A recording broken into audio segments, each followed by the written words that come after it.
Kisah Nabi Hud alaihissalam. Kaumnya Nabi Hud disebut kaum Ad. Nabi Hud diutus ke tengah-tengah kaumnya yang sangat durhaka. Mereka adalah suku Ad yang berbadan kuat dan besar. Kaum Ad dikaruniai tanah yang subur, lengkap dengan sarana irigasi yang baik. Air seolah memancar dari segenap penjuru untuk menyirami dan menyuburkan tanah pertanian dan perkebunan mereka.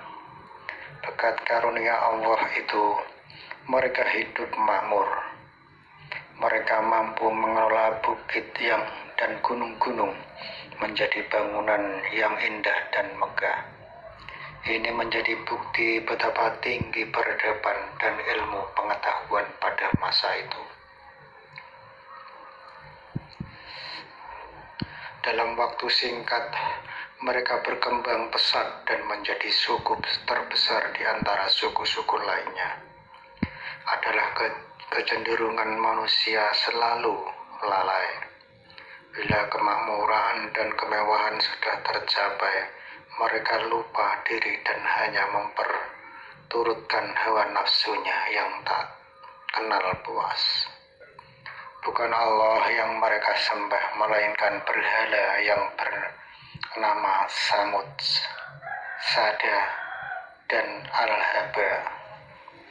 Bangsa Ad terkenal paling durhaka pada zaman itu. Mereka hidup di negeri Ahqaf, yaitu antara Yaman dan Ummam. Kejahatan dan kemaksiatan mereka benar-benar sangat keterlaluan.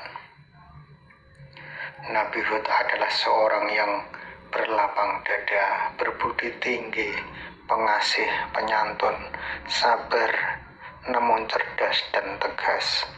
Beliau adalah keturunan Sam bin Nuh, cucu Nabi Nuh. Beliau diutus ke tengah-tengah kaumnya untuk menegakkan kembali ajaran yang benar, mengembalikan umat yang tersesat dan bergelimang dosa menuju jalan yang terang benderang di bawah ampunan Allah.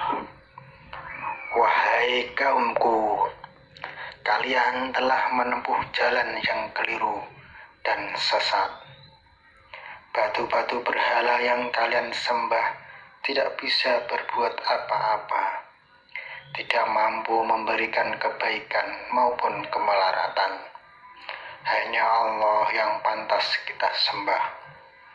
Dialah yang memberikan rezeki berlimpah ruah hingga kalian dapat hidup makmur di muka bumi ini. Allah yang menghidupkan kita dan mematikan kita. Ingatlah, Allah akan menghidupkan kita kembali di akhirat guna mempertanggungjawabkan perbuatan kita di muka bumi.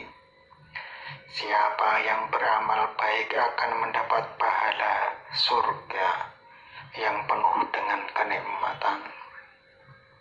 Sebaliknya, siapa yang berbuat jahat dan kemaksiatan akan menerima siksa dan penghinaan. Ajakan Nabi Hud ini malah dilecehkan oleh kaumnya.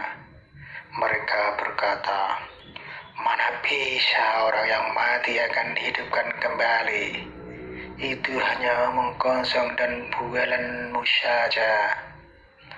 Orang hidup hanya sekali, susah senang ya hanya di muka bumi ini. Kalau sudah mati ya sudah, tidak ada urusan lagi." Mereka bahkan berani mencerca Nabi Hud dan perbuatannya makin keterlaluan. Kemaksiatan merajalela. Mereka tidak mau menerima Nabi Hud sebagai utusan Allah, bahkan mengejeknya sebagai orang bodoh tidak berakal. Allah menurunkan azab atas kedurhakaan mereka.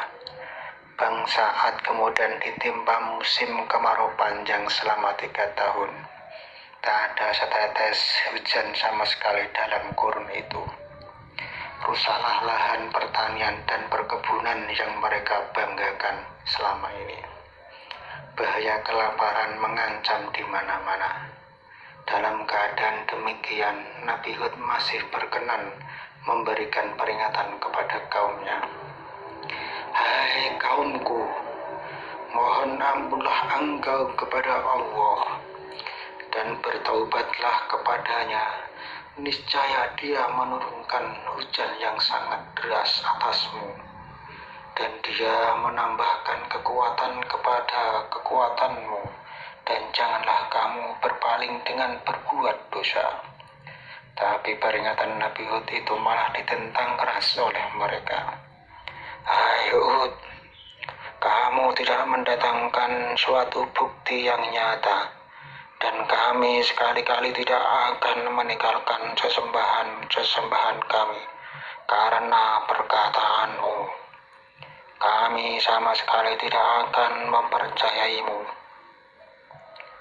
Memang hanya sedikit dari kaum Ad yang mau beriman dan menjadi pengikut Nabi Hud. Selebihnya mereka tetap dalam kekufuran dan kedurhakaan. Allah menyelamatkan Nabi Hud dan pengikutnya. Sebaiknya kaum Ad yang durhaka ditimpa azab berupa angin yang sangat dingin, lagi kencang selama 7 malam 8 hari. Akibatnya sungguh mengerikan. Angin kencang itu mampu merobohkan bangunan-bangunan gedung yang menjulang tinggi dan membinasakan hewan ternak serta kaum Ad yang ingkar. Semua berantakan.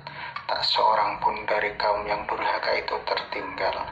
Semua rata dengan tanah. Itulah azab bagi mereka yang mendustakan utusan Allah. Sekian, wassalam.